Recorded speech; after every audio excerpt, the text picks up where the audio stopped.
These are the lessons I learned in the industry. Yeah. Oh, I'm sorry. Did I break your concentration? Somewhere between science and superstition.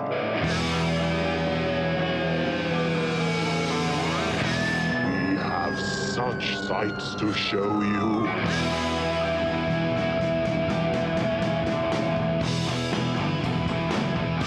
Strange Eons.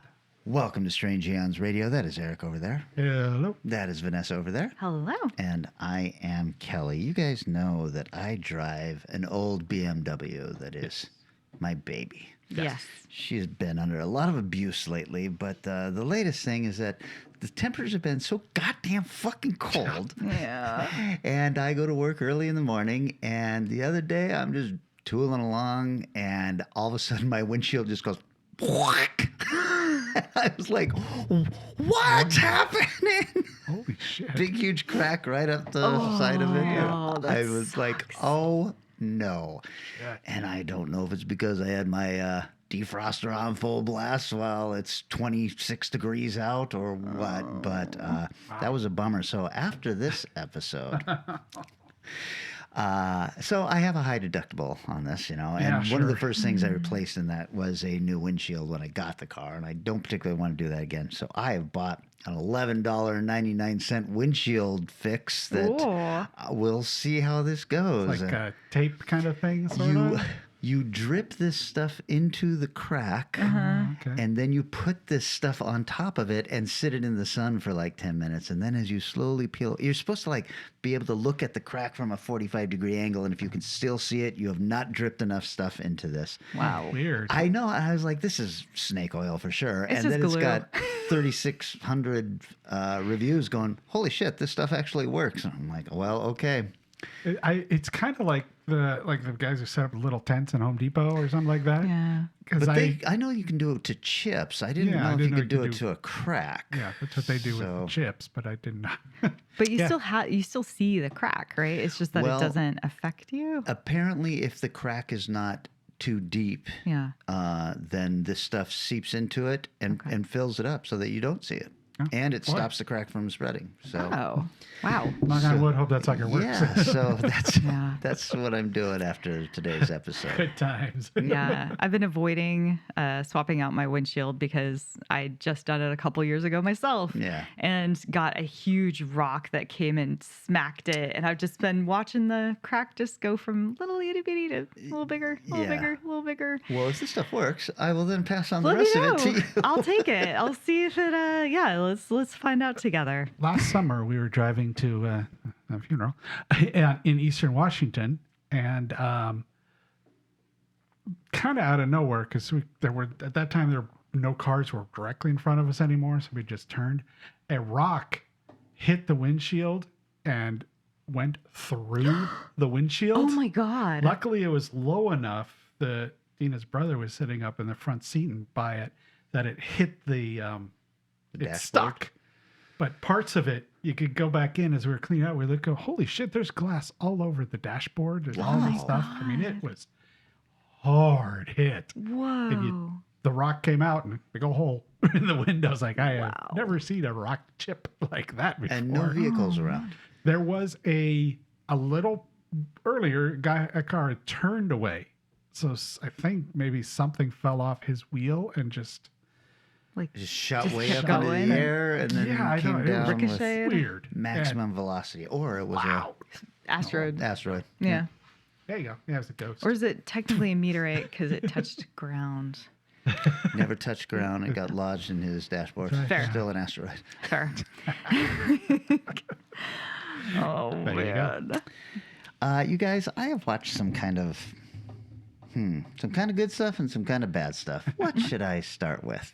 Oh, start negative. And I know. Always positive. start with a bad. All right. Lord of the Rings, War of the Rohirrim. Oh, no. Is that the animated one? This is the animated Oh, one. man. It looked tolerable, but that's not good. Well, and I remember they showed a segment of the battle scene, like at some convention, and that got leaked to the internet, and everybody was like, geez, this looks pretty good. that scene is still pretty good. And there are a couple of neat things in this, but overall, it is a real snooze fest. And I don't mean snooze fest like you want at our age, which is a nice long nap that feels good, that you wake up refreshed. No, this is a snooze fest as in, I really need some shit to start happening if I'm going to continue watching this movie. Well, you can do this in a live action film, but an animated film with this much dialogue where it's just, let's go to this person talking now. I was like, okay, come on, guys. So it ends pretty strongly, thankfully. But otherwise, I was like, God, and it's a Warner Brothers film and all this stuff. It is meant to fit in with all the Lord of the Rings stuff that has come out.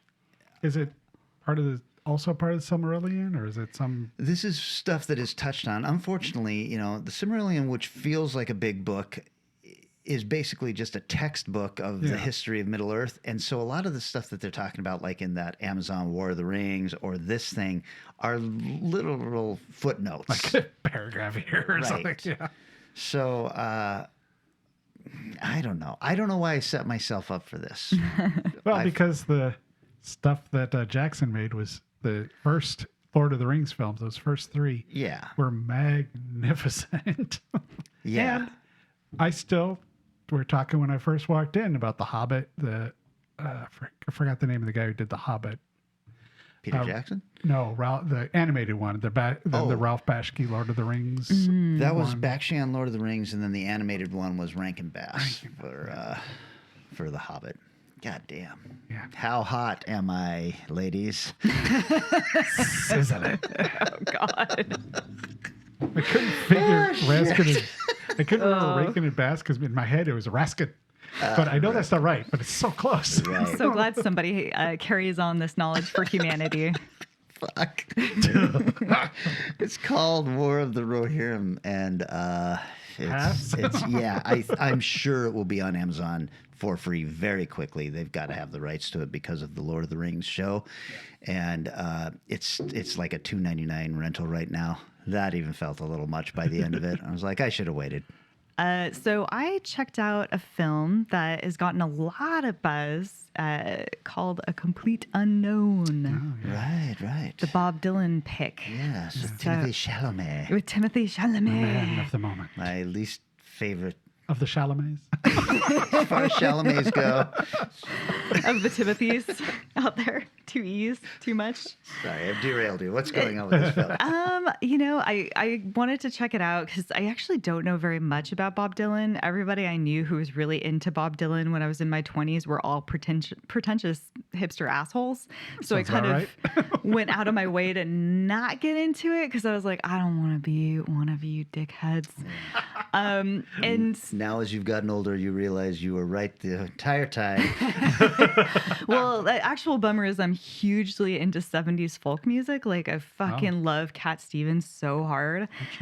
So watching this film, I was like, damn, there's some good music in this. But I will say the film is excellent because it really paints him in such an honest picture. Guy's such an asshole. He's such a dick to the people around him. As he grows, he only kind of becomes more of a dick, but you see he's sort of trying to find himself, and the way he's treating people is part of that. And so because he doesn't know who he is and he doesn't want people to define him, so he's lashing out against them, you can see how it's really hard to describe him in his music because he's just like, no, don't say I'm that. No, don't say I'm this. I think Timothée Chalamet did a really good job. But even better were the other cast members in this. Like, oh my God, sorry. We have Edward Norton in it, who's incredible. Ella Fanning is great. Also, there's just like a few surprises while you're watching where you're just like, man, okay, cool. This is interesting. I don't know. And also I had a Joan, is it Bates? Baez album because my mom just gave me a hunk of her old LPs. Oh, nice. And I was like, well, I'll listen to these and see if I like them or not. And at Christmas time, we display 4 LPs. Well, all the time we display for LPs, and I tried to find Christmassy looking ones, and there was one that looked Christmassy, and I was like, all right, this Joan lady, I'll go ahead and listen to this album. I was like, what the fuck am I listening to? Like, she randomly does an opera track in it, and I'm like, I don't know, man. And then I was like, oh, okay, now I know who you are, so I appreciate the movie for that. I have always enjoyed his writing and Right people there that with you. cover his amazing covers of Bob Dylan songs. Sure. Yeah. Because he can write the shit out of music. Yeah. I have always had a hard time getting past his singing voice. I'm And I right just- there with you. Yes, and and again, they do like bring that up too. Okay. They're pretty clear about like, not a great Yeah. I don't think I- voice, not great, but so good, writing so good, you will go past it for it. So yeah, Yeah. it was enjoyable. Is it? I thought one of the main storylines him going electric. Okay. So Damn. no, there is the main storyline is him getting to become like a folk hero and figure, and then him going against that grain, which that's really fun. He also, there's a kind of constant interaction between him and Johnny Cash, which is incredible because Johnny Cash's advice, like just side advice to him constantly is just so fucking good. You're like, oh, Johnny, such a rebel, such terrible advice. Nice. Yeah, this I'm a looked little like Oscar bait to me, and I was like, Yeah. To do an I need extent, but Yeah, I can see that. I mean, it's a part of history that it's so important, so interesting, and such a big piece of Americana that I didn't get to live through. That for me, it's like, wow, okay, like I'm really fascinated, and I want to know what that looked like and felt like in the context of that world. And you get this real painting of New York City during that time. That it's Oscar bait for sure, but I enjoyed it. Cool. Who had Vanessa likes 70s folk music on their bingo card? Not me. Nope. Sorry, I don't know what to tell you. Fucking love Wild. All righty. Well, I did this is on a whole bunch of lists, so I'll watch it because the leads interest me. And I had no idea what this film was about at all. A movie called A Real Pain, it. Oh yeah, which is Kieran Culkin, who has just become a phenomenal actor, and Jesse Eisenberg Oh, playing right. cousins Okay, who now I know what this is. reunited after a death in the family to go back and tour Poland Yeah. and go to one of the concentration camps as part of the tour. It's like, okay, this is a pretty damn good film. It is, we frequently talk on here about that sort of lost versions of films that don't get made too much anymore. It's funny. It's got a lot of real humor, a lot of real good humor between the two of them, and then a lot of pain in the characters that Kieran Culkin, especially humor covering pain, is done incredibly well. The performances are just ridiculous. And the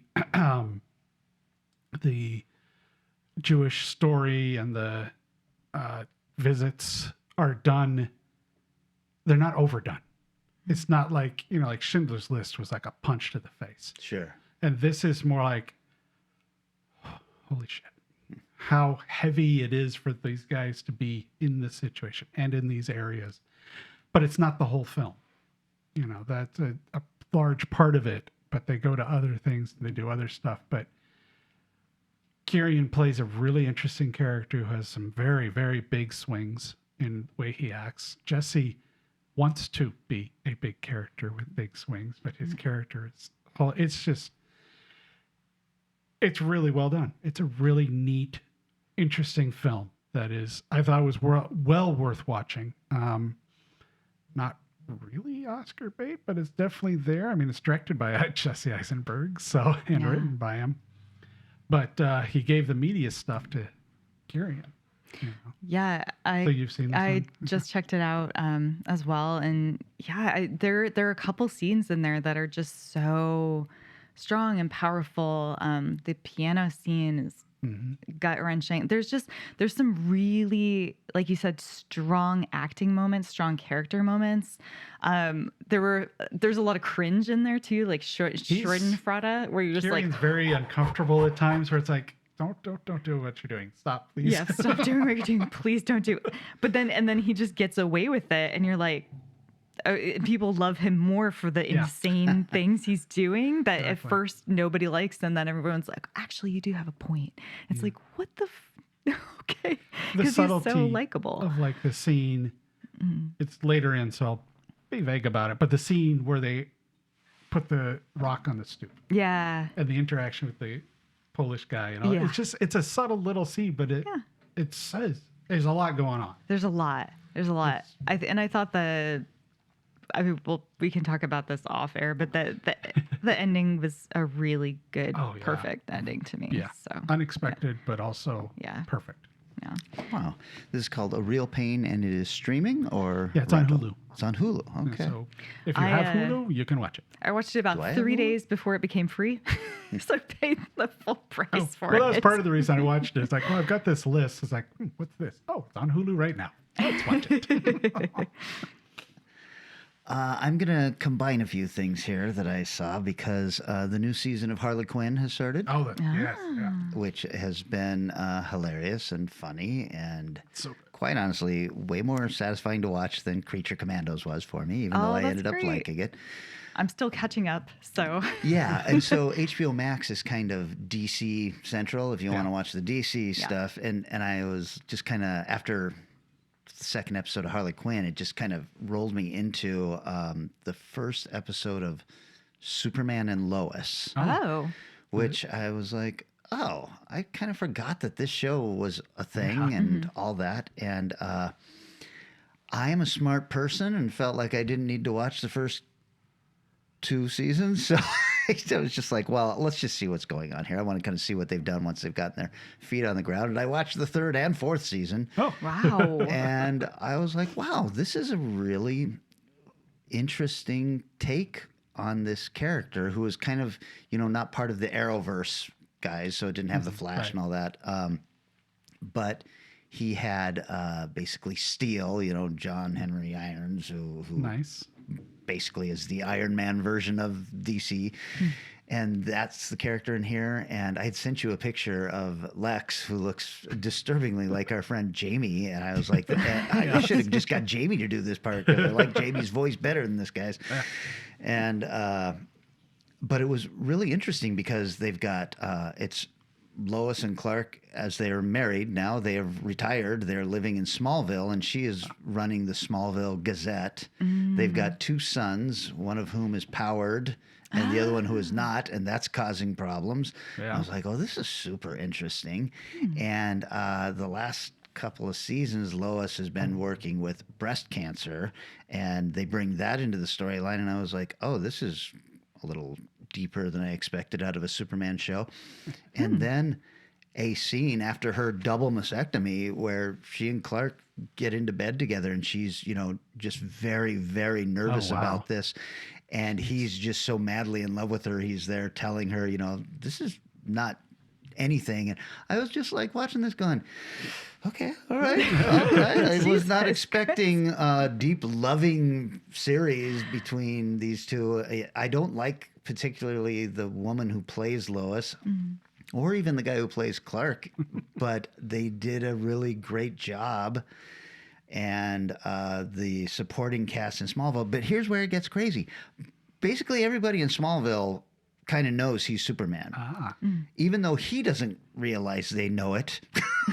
That's so good. They're all kind of like. There was a scene where he's like standing in line to get something, and on the TV above, there's like a plane out of control, and the cashier just kind of looks up at him, and he's like, "I left my wallet." And he takes off. You see him rescue the plane. She's watching it. And then he comes back in. And he's like, I got my wallet. She's like, okay. That's awesome. So there's some really neat stuff going on there. And then a really, really touching final episode because they wrap the series up. Wow. Where he talks about when he dies and what it was like dying and all this stuff. And I was just like, geez. The show is way better than I thought it was. So that's cool. And this is animated? No, Oh, This okay. is a Remember when this- CW show that has been now ported to HBO Max because they own all the DC properties. Holy Are crap. you going to go back and watch the first 2 seasons? Fuck you, Eric. No, I don't have time for this shit. I didn't have time for this Yeah, stuff. exactly. I just jammed it in because I was like, oh, this is really interesting. Then I was like, it's fucking 2 a.m. I should go to bed. Is this back when they had like a 22 episode run, or is this like? No, they're 10 episode Oh, thank God. seasons. Thank God. And the last episode for 4 just ended like in December or something. Oh, so this wow. is a brand new series wow. basically Oh, that shit. just ended. Well, So I'm Cool. gonna have that's to check wild. this out. That I was sounds talking about awesome. Harley Quinn, but I went into Superman, Superman and Lois. Lois. So I'm not sure what I was really talking about there, but DC. yeah, HBO Max is for your DC needs. It's so true. Yeah, and you kind of touched on Creature Commandos too, which have you seen all of? You Yeah. finished it up? Yeah. Yeah. I was left very unsatisfied with that final What I've episode. heard. Like, you haven't finished it then, Yeah, Eric. don't worry about it. That's this. Some I'm like, like your silo going, really? Are you sure? But Creature Commandos, say what you like. They all die. Oh, okay. Yeah, I mean, each James Gunn episode comes is- back and takes over all their powers and rules the world. Yeah. Yeah, they don't all die, but somebody dies, and it's Mm-hmm. a useless death. And I was like, wow, all this person had was a miserable life, and then Miserable died. life. I actually, and having a daughter who's very small and figuring out how to walk, I was like crying. Like, Oh, well, see, it touched you in a way. no, but it didn't wasn't touch me. good because the same. I was like, yeah, she had a horrible existence, which just made it more tragic. And then, yeah, just each episode being a little time capsule. I like the idea of that, but I feel like it really disserved the larger arc and where you end. It needed at least one more episode. At least one more, because you're like, I don't know how much I care. And I was like, wait, I kind of forgot about that character existing. And then this other one, okay, like, what does this even mean? And like, I hated Clayface in this series so much. I mean, he just, I don't know. Well, that's because we've given Yeah. Clayface and Harley Quinn I in a know. much more I fun. know. Same with Bane. I'm like, oh God, I just like what they've done so much that it's really hard to go back. Well, so did you watch any of the new season of Harley Quinn? I think I'm on the previous season. I'm trying to catch up. I'm like Okay. pretty far behind. Well, this season they go to Metropolis. Oh, They've moved to shit. Metropolis, but it seems Whoa. like everybody has kind of moved with Bit them, of trouble.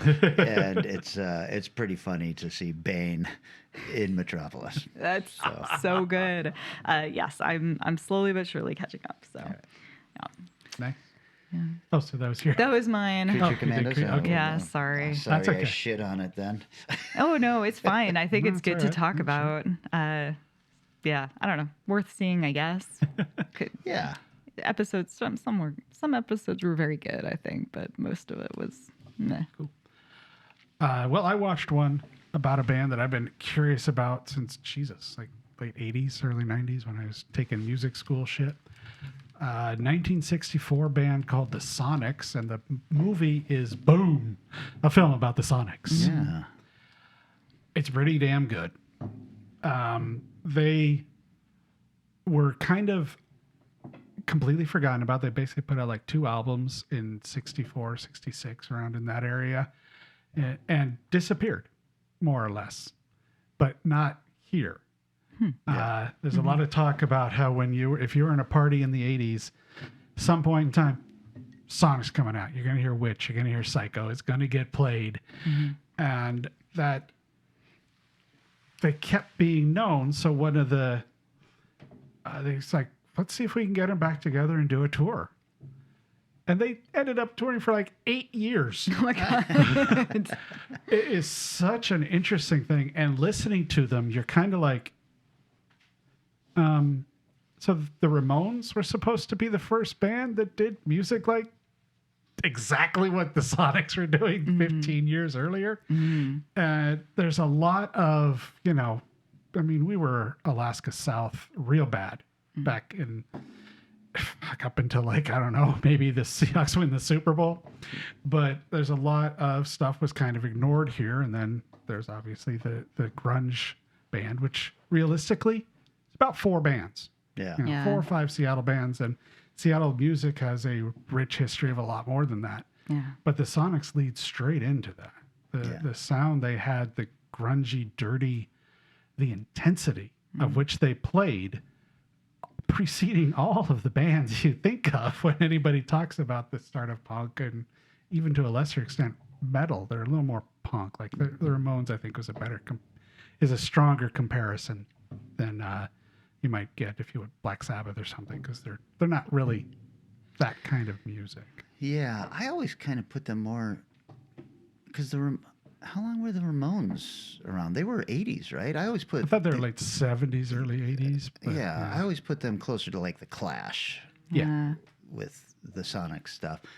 Yeah, we had a pretty cool music history here, and if you visit the Experience Music Project, then you can Mopop see all now. of that stuff. Oh yeah, it's called Mopop, isn't it? Yep. That's right. Yep. They probably still have a section for music.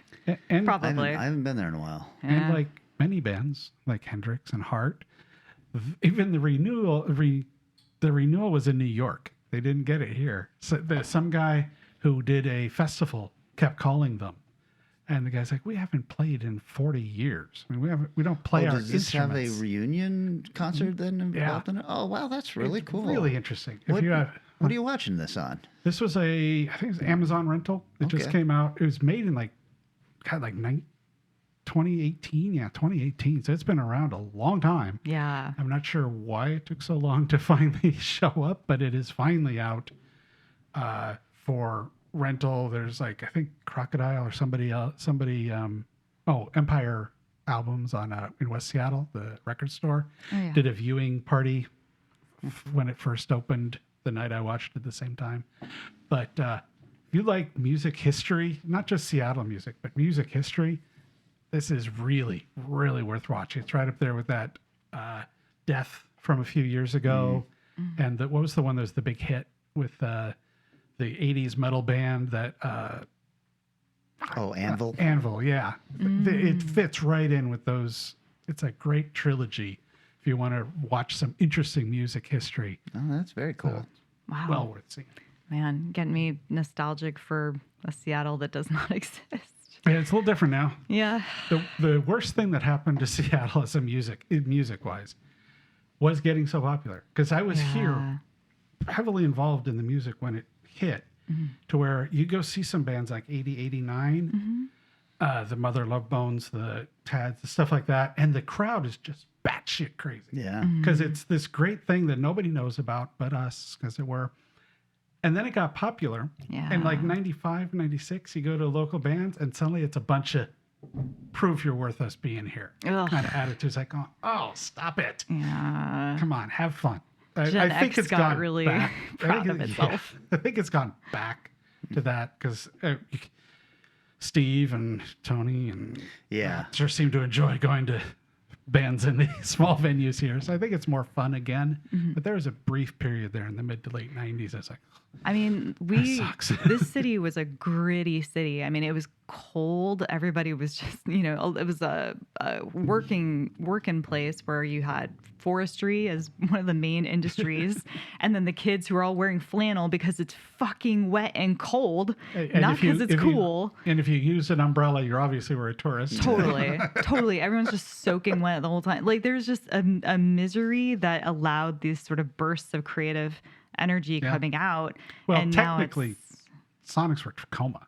Yeah, I know. I mean, I do mean Tacoma. I mean the state rather than, I mean the western part of the state. This little King County area and a little bit into I mean, Tacoma. Pierce and King. Yeah. Like I grew up in Pierce County and near Tacoma. And yeah, there's a nostalgia that probably shouldn't be a nostalgia because it definitely sucked ass. But Roma and Tacoma. Cool. Oh, yes. I remember that smell. So that is out for consumption. Excellent. That sounds great. Yeah, I definitely want to watch that. But what I really want to do is take a little break. Sure. And then come back and talk about our favorite films of last year. Woot woot.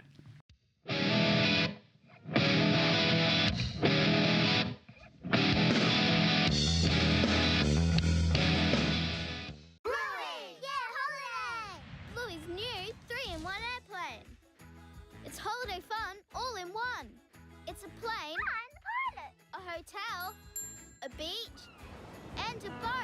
I'd like a room, please. Let's unpack. Can we go to the beach? Welcome to paradise. So relaxing. Bluey's 3-in-1 airplane comes as shown with over 25 sounds. Batteries not included. Woohoo!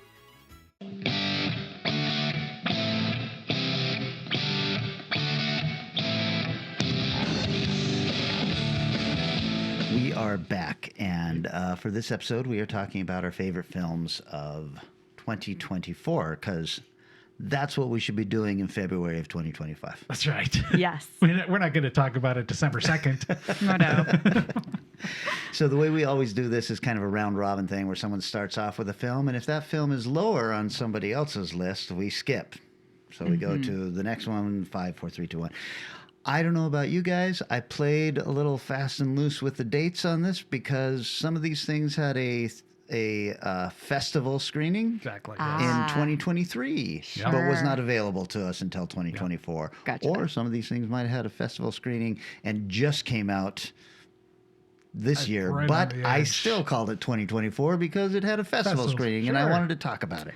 I played Works for very me. close to the official, but I am happy for you to have messed with it. Well, also, I went a little off script this time because I was like, I'm not really going to talk about my 5 favorites because I have a feeling you guys are going to talk about my 5 favorites. Oh. So I am talking about 5 films that I really want people to pay attention to. Wow, that's cool. So Actually, my list sort of sits in the middle of that, except for like three of them, which are that's definitely in my alternatives, though. all right, we've got no 5-minute buzzer. We can just talk about stuff as we want. Who wants to go?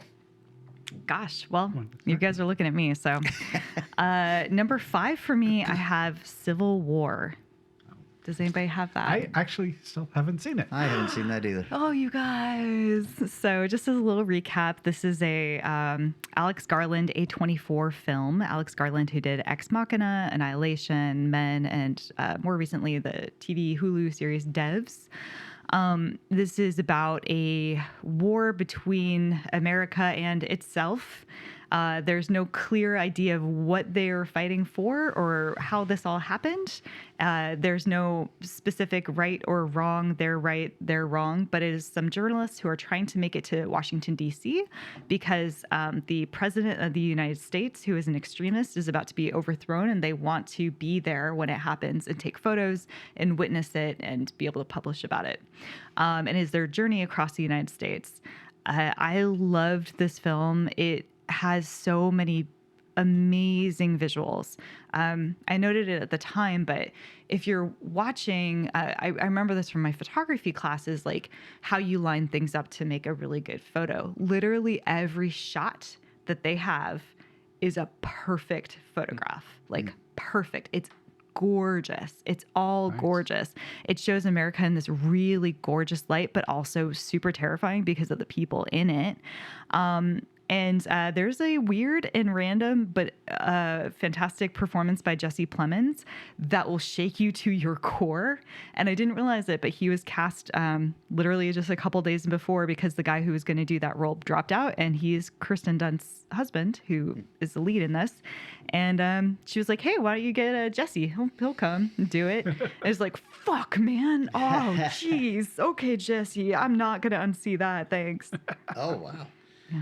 Wow. Well, I didn't realize this was going to be in the top 5 of your films. I guess I better watch this. No shit. I definitely recommend it. I think it was unfortunately, not a lot of people checked it out and saw it, but it was a really, really good movie. So Yeah. That's streaming free now, so I guess I got no excuse. All gone.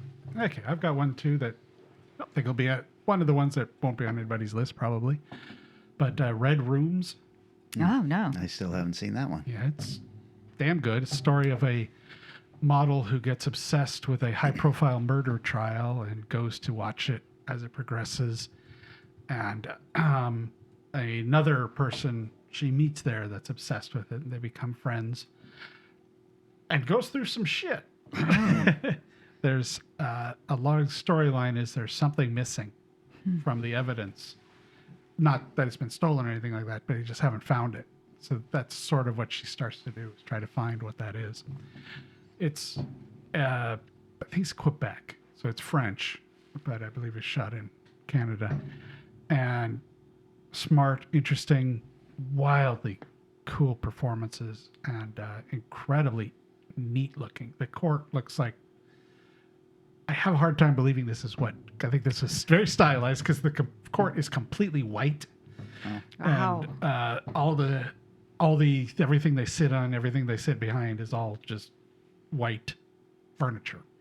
So I'm pretty sure that's a stylized choice by the filmmaker, but damn, it looks cool.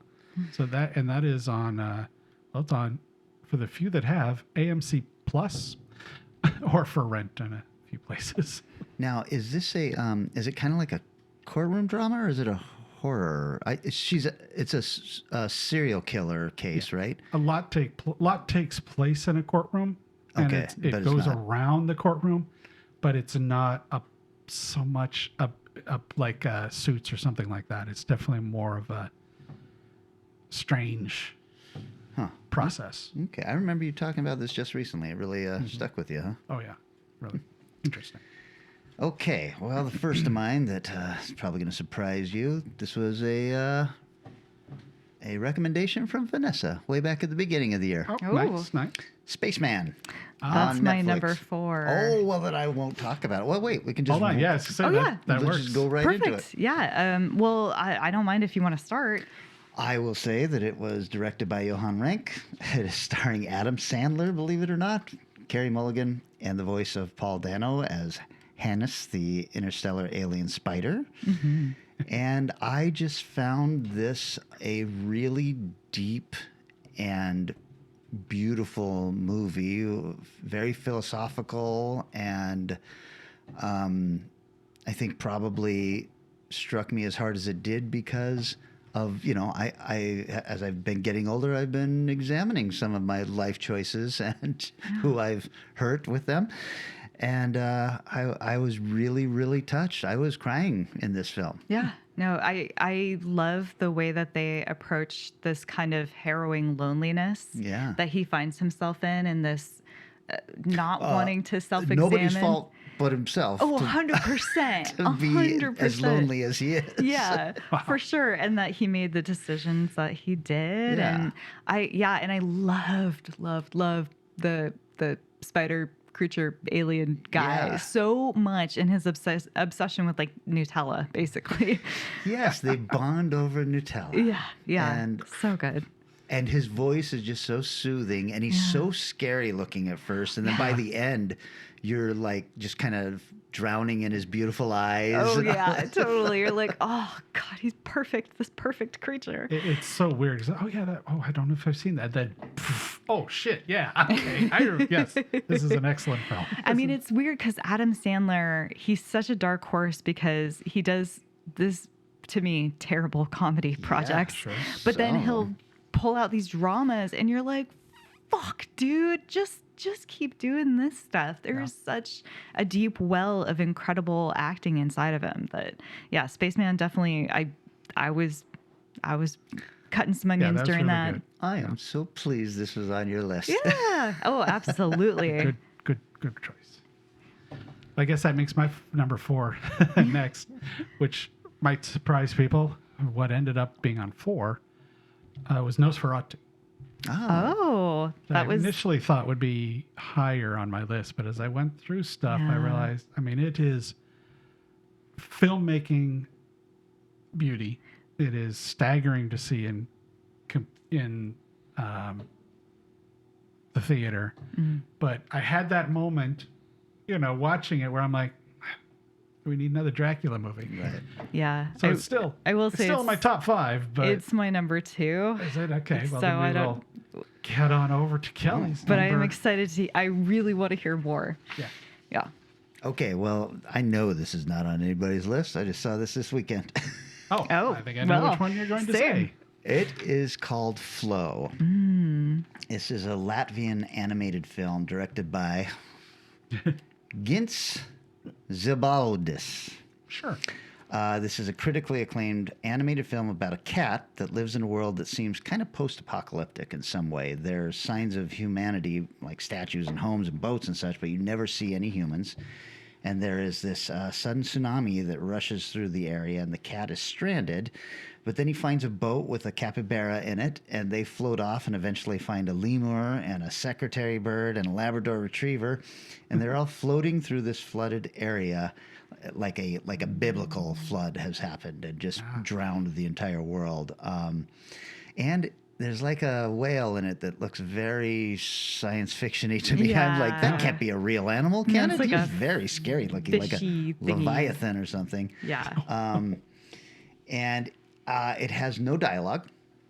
The animals act like animals mostly, except that like they are able to steer the boat, but the way it's drawn is it almost looks accidental. Kind of, yeah, but except for the secretary bird seems to secretary know bird knows very exactly much what what it's he's doing. doing. And anytime somebody else, like the capybara, takes over for a bit, you're like, uh-oh. And he kind of crashes here and there. You're like, oh, no.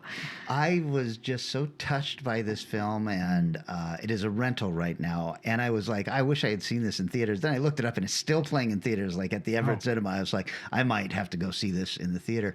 Nice. What was really interesting, it was built with Blender, which is a free animation program, and this is the kind of stuff that our buddy Wade uses to do his thing. Come on, Wade.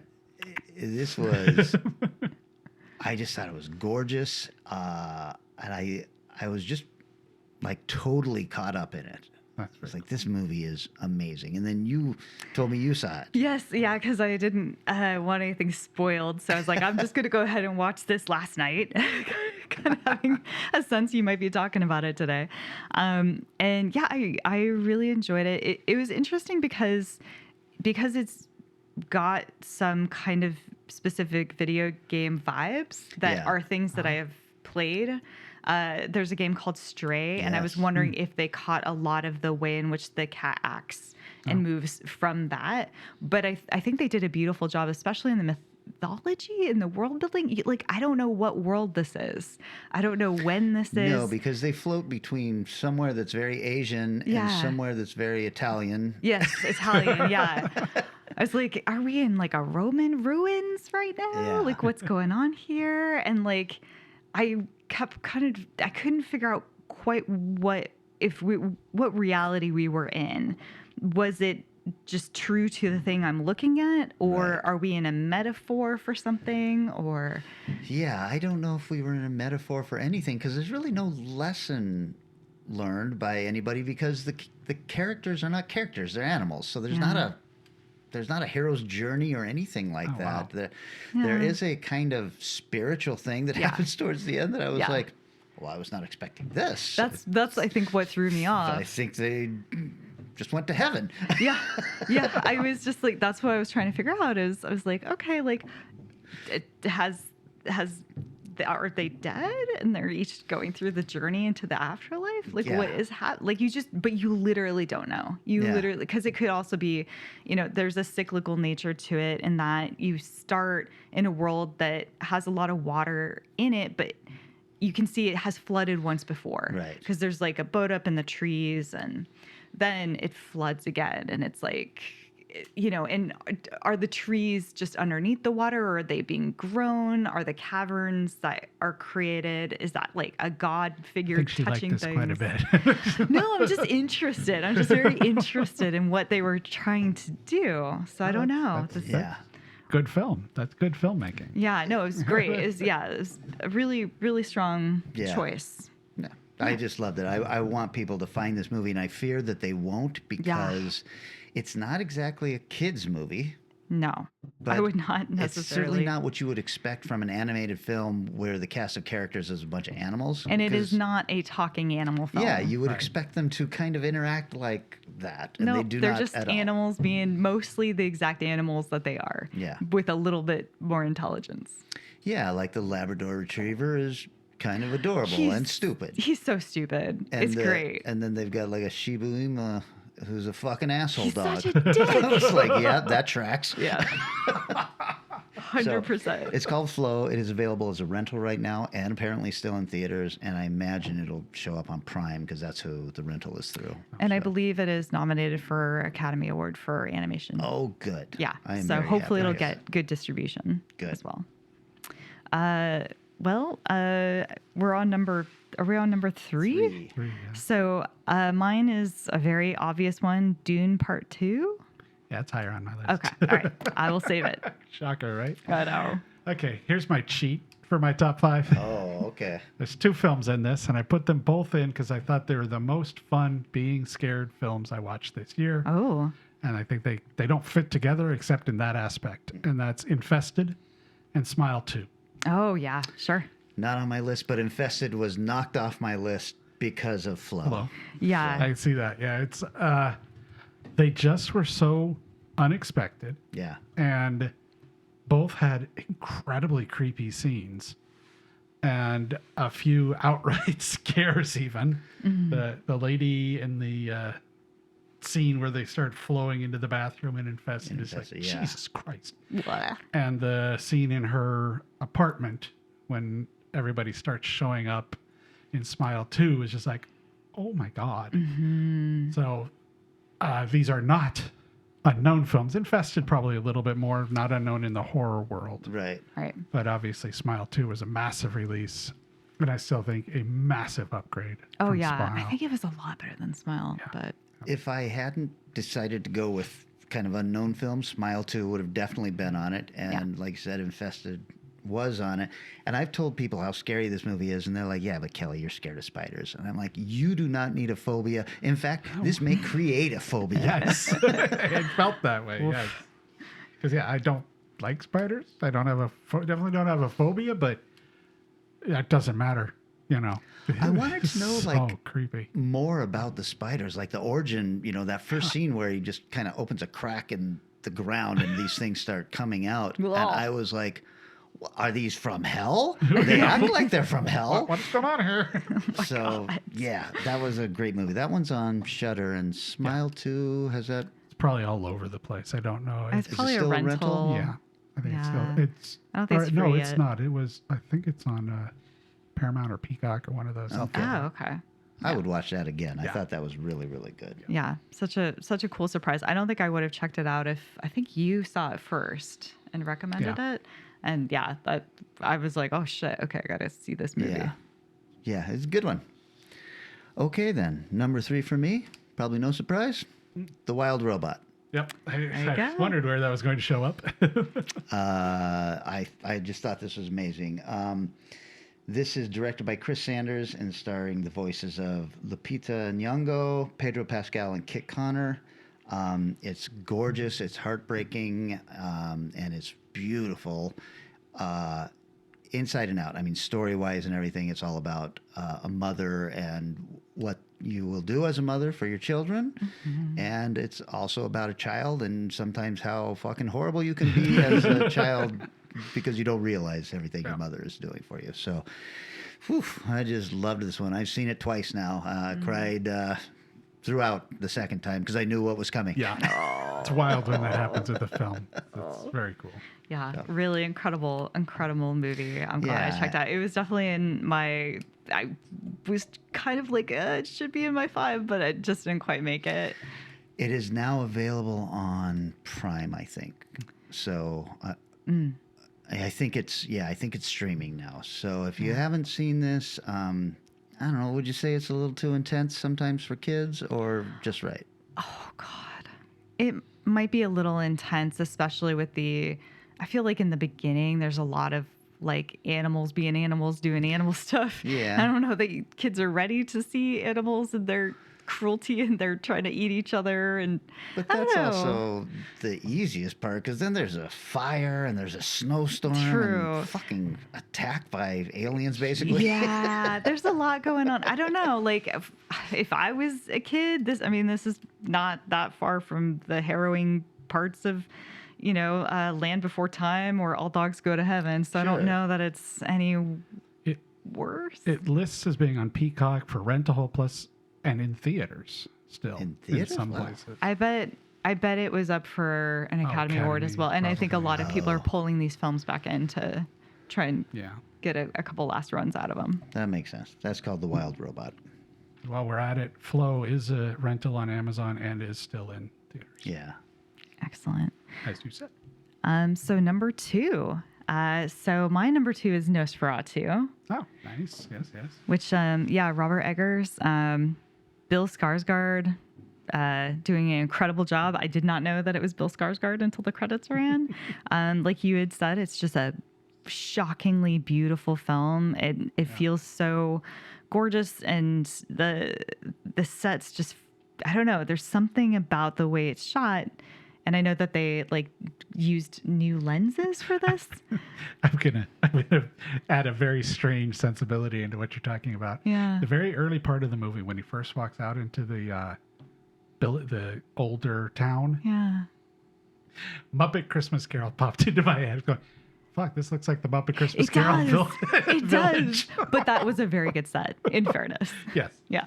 But yeah, it's just the look is insane. Mm-hmm. I did read something that made a little more sense to I forgot her name, but Depp's sister's character, in that the original Nosferatu is presented as a story of love.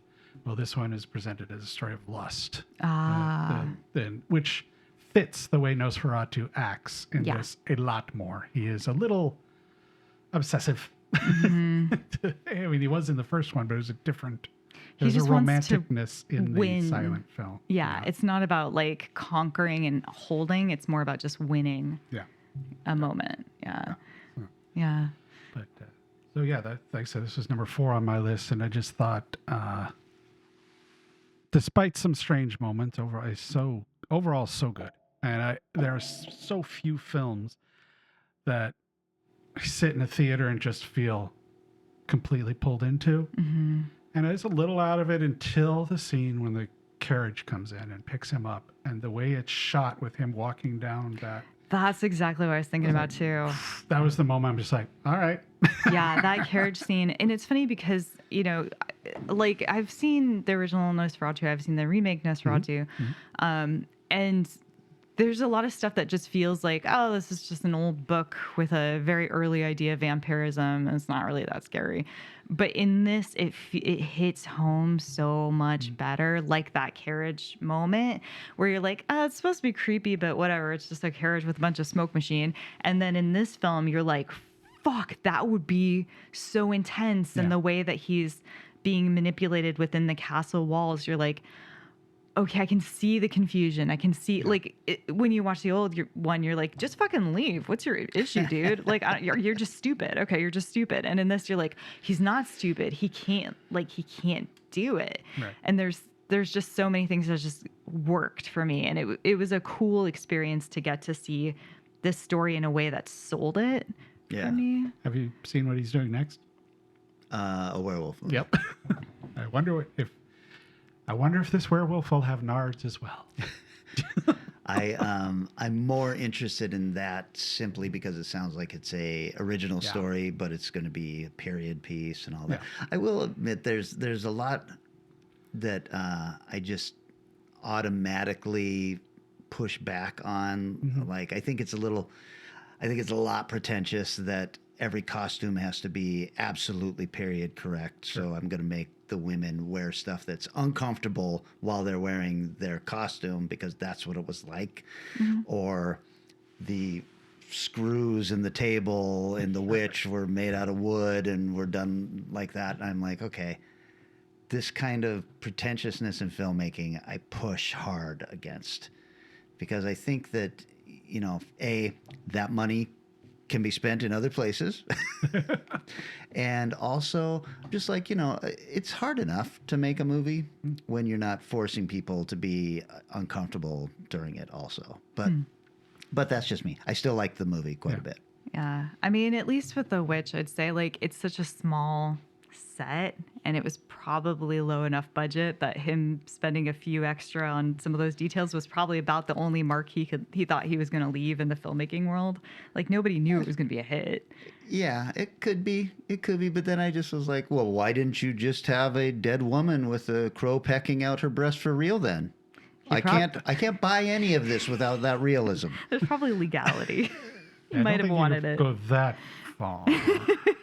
Breaking laws. Look, Anyway. Sometimes you can. I get it. I also push back against things that I feel like are maybe pretentious, but for me, his stuff just works. Not all of it. Not all of it. A Field in England is not necessarily my Jimmy Jam, but Yeah, Did you do that? Yeah. Oh, man, I hated that movie. It moves at the He did that? speed of nothing. I didn't.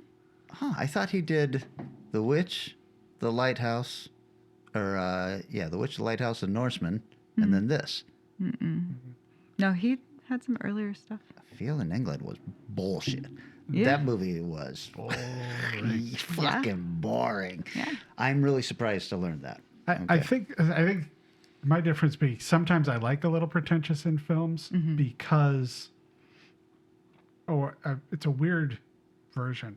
I can't stand people who, if he hadn't done that it, was the end of the sentence. Oh, there you go. Yeah, I'm done. If he had not done it full period, there'd be a whole bunch of people up there. Well, those buttons were from 1948. Oh my God. You So got a true. And I push back against that a little bit more usually because the reason I love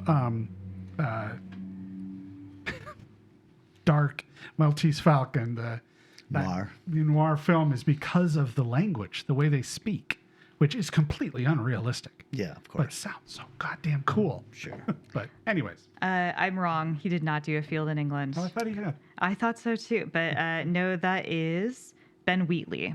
Ben Oh, Wheatley. okay. Yeah. Ah, So who did another kind of Sightseers, Kill pretentious leaning. List? Yeah. Super pretentiously. Yeah. So- pretension. They're all, Yeah. all young, pretentious dudes. Whatever. So my number two. Number two and number one sat going back and forth for a while. My final decision to go on the one, which one would I like to watch again sooner? Oh. So my number two between those two, which I would watch a little later, but will watch again, was The Substance. I assumed this sure. would be on your list. Yeah. Is this on Fantastic. your list, Vanessa? It is not. Oh, Wow. interesting. It's anything that skewers the weirdness of this world so accurately and in such a weird manner still. Yeah. And such a talented filmmaker. I loved Revenge. I thought was also an incredibly well done film. And the fun. I would like to be in rooms of some of the Oscar nose in the air types when this get nominated, and they go and watch and go, what the fuck is this? Because it is extreme. And it's not afraid to be extreme like so many films are right now, where they're afraid to push the boundaries. Yeah. This one pushes all the goddamn boundaries. Yeah, it don't give a fuck. No, it is rough. And, I have this weird thing that we've talked about before, where for me, one of the hardest scenes to watch was that damn guy eating in the restaurant, because I've got that weird thing. Yeah. It's like, "Ugh." But the way it ends is just insane. Yeah. And I like a movie that goes, fucking, this is insane. I'm going to do this. And all the performances were top notch. The Cronenberg push to be ridiculous in what you're doing, but still make it work, I thought was just masterfully accomplished. And it did some things I kind of knew where I was going to go, and then it did some things. Oh my God. Yeah. No, did not see that one coming. Yeah.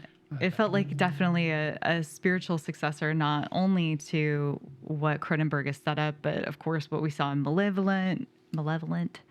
It had that great point where it was like, do we just tip and jump straight into the pool? Fuck it. Yeah. Cannonball. Who even gives it? Let's just do it.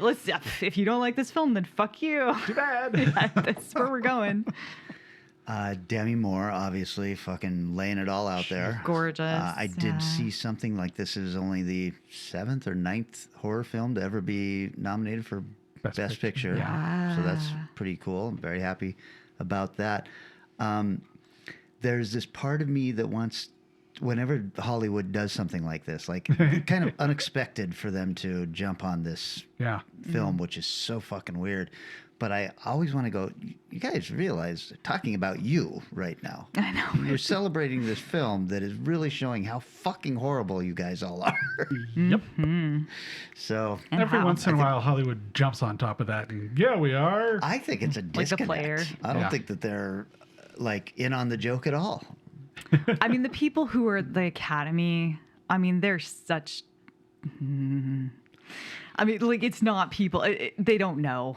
Many of them don't know. For the most part, that's other writers, actors, and stuff like that are voting on these things. I mean, it's also a lot of people who are in like various positions of power that are a little bit tone deaf and just like, I got the screener in the mail. Just check it out. All right. I'm saying this because I know one of them, and it also has the element that Hollywood loves, which is a high box office performing actor who never really got recognized, like with Clint Eastwood or and there's a ton of them. So you go through history, was hey, this guy's not his best movie, but we need to celebrate this actor. And this one has a little touch of that at least. But what is it? Best Picture, Best Actress, Best Screenplay, and Best Directing, Makeup, and Hairstyling. Those last two are normally what a movie like this would get. Totally, 100%. But it's still Oscars, and it helps that they opened it up to like 10 Best Pictures, in the last few years. But not director. Director is still what, 5. Yeah, you're right. I am. I know that part of this is the cynical part of me, is like we got to get some movies on that people have seen that they really like. So we're going to put this in here. This is like the equivalent of a Marvel movie or something getting in. But it would be really nice if it actually wins. That'd be interesting. Yeah, it'd be pretty cool. Demi Moore seems like a front runner. Yeah. Okay, I don't know if this is on anyone's list. We're on number 2s. So Strange Darling. That's a good one. That would have been an alternative, definite. Yeah. Okay. This was a 2023 film that we didn't get until 2024. Directed by J.T. Molnar, starring Willa Fitzgerald, Kyle Gallner, and Madison Beatty. This movie kept me on my toes the entire fucking time. It started with a title card that kind of pissed me off, that this is based on a true story and all of that. And I was like, I don't know if it needed this, but it did set a tone that made me go, is this really based on a true story? So I liked that. I loved every minute of it, including the cinematography, which was the film's final twist, because it was Giovanni Ribisi, who is a fairly well-known actor, doing the cinematography in this film. So I just really like this. I liked this a lot more than The Substance. And I'm not sure why, but as much as I love The Substance for all of its weird gore and everything, this one, story-wise, I was like, God, I wish I had written this. This is a really surprising story. Wow. Yeah, that was one that slipped through the cracks for me, and I kept meaning to watch and just hadn't gotten Strange to. Darling? I have not. You got to get on that. Yes, I definitely will. It's interesting. It hit me a little weird because I think some of it is watching so many festival submissions over the years. It hit some notes that a whole lot of short films hit. And I know where this is going. And a few of them weren't, but there's like 2 or 3 that I knew that hit exactly where I thought it was going to go. And I think that's why it sat me a little weird. So Interesting. So down to number ones. Number one. So I kind of know that neither of you would have this one. So, but it was definitely, it was my favorite film of last year. It just hit me right, which was Ultraman Rising. Wow. I did not see this coming. Hello, left hook. Yeah, it was so good. I cried really hard during this. It's such a good film about parenthood and the relationships we have with our own parents and then becoming a first-time parent. It hit these notes so well. And I don't know. I just loved this movie. It's written and directed by Shannon Tyndall, who wrote Kubo and the Two Strings. Okay. It was not actually originally planned to be an Ultraman movie, but through a series of it being passed over, and finally Netflix was like, yeah, we're interested. What if it was just an Ultraman movie? And the writer was like, yeah, cool. I like Ultraman. We'll do it. So I love that element though, because you don't have to know anything about Ultraman. And I did not. Okay. That makes it more interesting. Yeah. No, I know nothing about that universe. I thought, oh my God, I'm going to watch this really dumb movie about a thing that I know nothing about. It's like watching a Power Rangers, live action film when you never watched it as a kid. You're like, I don't know who Rita is. I don't know what this is. I don't know what these minions are.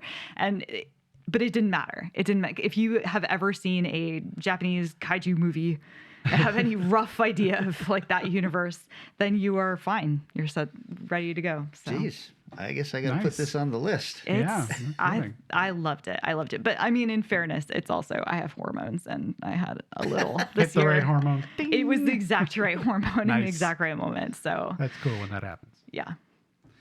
Well, mine is to surprise to absolutely no one. Guess anyone? Is it? Does it start with a D and end with an oon? Yes. Dune 2. Fuck. This is one of the few huge sci-fi books I've read multiple times. I've read it at least 3, maybe 4 times. Mm-hmm. Most recently, before the last movie came out, before Dune Part 1 came out, I finished it like a month before it was released. And this hits it so well. This gets the story so as perfect as a film can get a story as complicated as Dune. Mm. And I understand he's working on a 3rd one, so I will hopefully not be in the hospital for a month again when it comes out in theaters in a couple of years. But I don't know. For me, everything just works in it. But interesting to me is that it was the #1 rated movie for 2024 on Letterboxd. Wow. Oh, that's really interesting. I mean, this was my number 3. And there's just scenes in this that are, I mean, I love this film, but there are scenes in this that stick in my brain so hard and are so unique and cool. Like the Harkonnen homeworld, which literally made me feel sick looking at it because the stark, that was so weird, black and white nature. I know I read that they used a lens that makes the skin look almost translucent. Yeah. And it feels icky, which is just perfect for that character setup. Bleached out all the people and everything was either stark black or stark white, which looked wild. Then I'm going, what is going on here? And then they go inside and they're look like, you expect them to look, but I was like, wow. So incredible. And then there's the sort of final section. It's the last, 1/3 of the film where there's an uprising.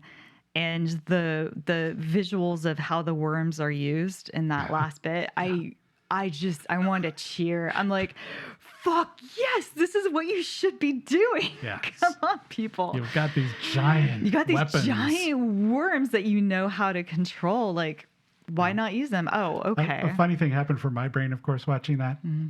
I'm hearing the Toto music from the battle scene in David Lynch's movie. Oh man, because the music in that is phenomenal. Yeah, very different. Yes, but Now it hit me kind of like the Lord of the Rings movies hit. Mm-hmm. I know some people look at movies as like something like Marriage Story, where you could tell the truth in film. Mm-hmm. I'm like, I can live the truth. I want the movies to take me to a place that may be familiar, but is also truly unique. Mm. Like I thought the Lord of the Rings movies created a perfect alternate world to visit as a film and great versions of the book. I feel the same way about these 2 Dune films, which is like, fuck, man. Yeah, I love that. I love that description because that's exactly why I love science fiction. Like 100%. Like it's my favorite genre because of that. Like I don't need it to be the most realist. Like mumblecore is my least favorite genre of all time. Dogma 95. Fuck, man, I've seen enough. I know what it is. I don't want it. I love like when you take real human moments but put them in different situations that I would never encounter, and it's really cool. It's really cool to be able to see that on film. So, yeah. These two movies made up the first book. Yeah. And then this third film he's doing is just going to be one half of the next book, or I've only heard of one more Mystery. film, so I don't know if it's. okay. Yeah, I don't know if they're going to do more beyond the next one, but I mean, like, he can't do all the books anyway. 'Cause Oh it's my gonna- God, there's so yeah. many. And that I gets real think- weird. I also think it's the point where, as a Dennis Villeneuve, as a artist, Yeah. he's very artistic minded, kind of like we were talking about Lynch last episode. He's got that weirdness to him Yeah. that I think he'd get bored at some point. It's like, I need to tell. He's telling this story and he's excited to tell it, obviously, but okay, time for me to tell something else. Right. Yeah. So I couldn't imagine him doing two more, but I don't know. It's hard to say. Yeah, it's hard to say. I mean, I will see it if they do another one, but it feels like there's something in the air tells me there's only going to be one more. So we'll see. And they already started to touch on Paul's problems that come in the second book. They touch on that in this one a little bit. So Is the second book Prophet or Messiah? I think it's Messiah. Okay. Which one's Children of Dune?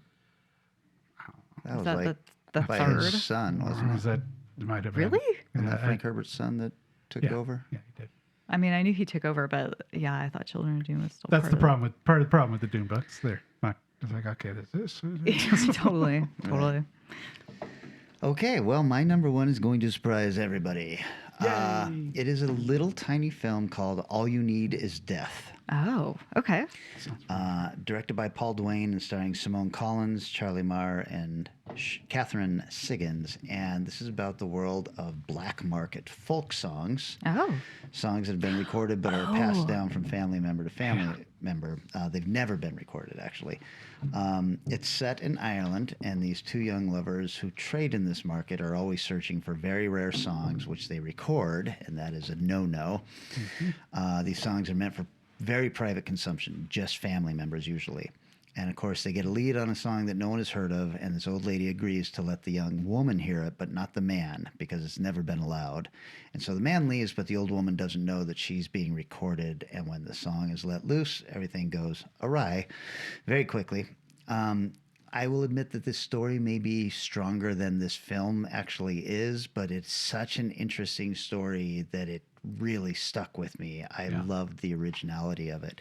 And it's on Shudder now. It's really, really good. And I just want people to find this movie and give it a little bit of love. Oh, All man. You Need Is Death. Yeah. I'm really glad you mentioned that because I had that on my list forever, and I always forget the title of it because I'm like, what is that sound movie? What is that folk song movie called? And All You Need Is Death is not what you would immediately come to mind for that. It kind of fits into that subgenre you and I enjoy so much of the cursed movie or the cursed song. Right, So, yeah, first it's a neat book film. or whatever. Yeah, so nice. just one that I really remember watching it and going, this movie is fucking creepy. Yeah.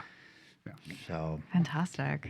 that's our top fives of the year. You guys want to get into other movies that we like? Pull I out was some. I was really surprised nobody said. Look, if I was making a real list, the most entertaining movie for me was Deadpool and Wolverine this year, and I thought this would be on somebody's list. No, I didn't like it that much. Wow. Yeah. Okay. I liked it quite a bit, but I was leaning more toward. It was exactly what I expected, Yeah. and I was leaning more towards ones that pushed Surprised you. further or did something. I thought the plot just was too messy for me, so I just. But that's it. I mean, there was plenty of good, fun things into it, but yeah, I just didn't quite crack my top. Okay. It's damn fun. Kind of like for me, the Yes, Fall it was Guy fun. was one of those where it's like it's Yeah. so much fun, It's but fun. Yeah. I've seen this kind of movie a lot. Yeah. I mean, a couple of honorable mentions for me. You guys have touched on most of them already in your top fives, but I saw the TV Glow, almost Right. made it to my list. Didn't quite, but it's still very cool and very interesting. And unfortunately, I think it speaks to a really specific niche audience, which is me and everyone who grew up with the same TV shows I did.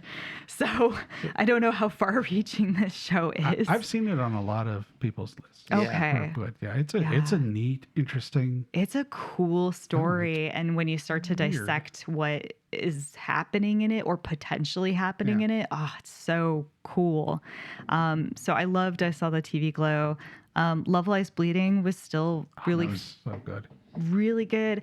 I felt like it was this retelling of Frankenstein, and in that lens, it's just this harrowing love story gone awry with a girl that is really not hot in a Star Wars TV show that she's in, but super fucking hot in this film.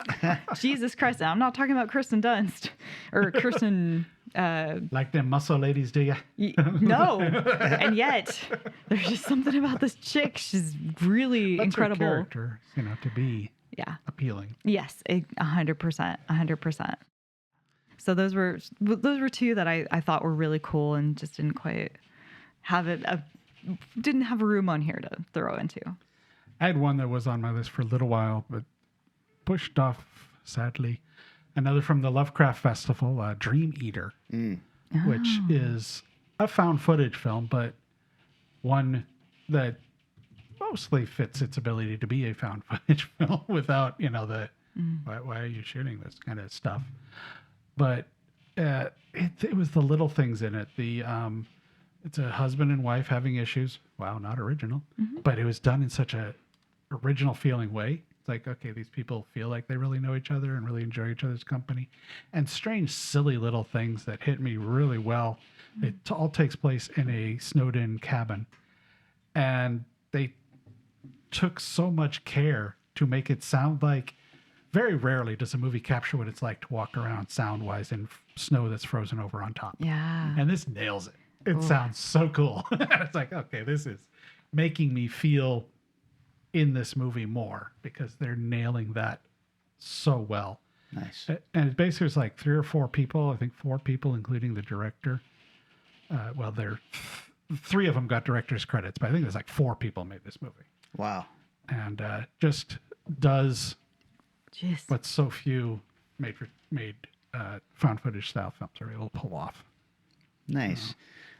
2 that kind of sit together for me. I think they'd make a nice double feature would be stop motion and The Oddity. Yes, sure. I agree. I thought that those 2 movies were really good, and I almost thought the stop motion might even make it onto my list. But both of those are in my alternates, and both were close to being on my list. They are because they're both original and interesting. Oddity, maybe less so, but it executes so perfectly. Yeah. Stop motion is bizarrely unique and fun. I think it fell into that Oddity thing with me, though, that I thought it was going to go somewhere, and it did go where I thought it was going to go. Yeah. So I was like, okay, this was cool, and it was just inherently creepy because stop motion photography is. Yeah. But I just didn't. It just didn't make it. It was really good, and it just didn't make it onto the top 5. Yeah, I see that. Any others? Yeah, I mean, the only other thing I would talk about is maybe some of the really good TV shows that came through that caught my attention. We had a really great year for TV. I know not everybody agrees with me, but I loved True Detective this year. Okay.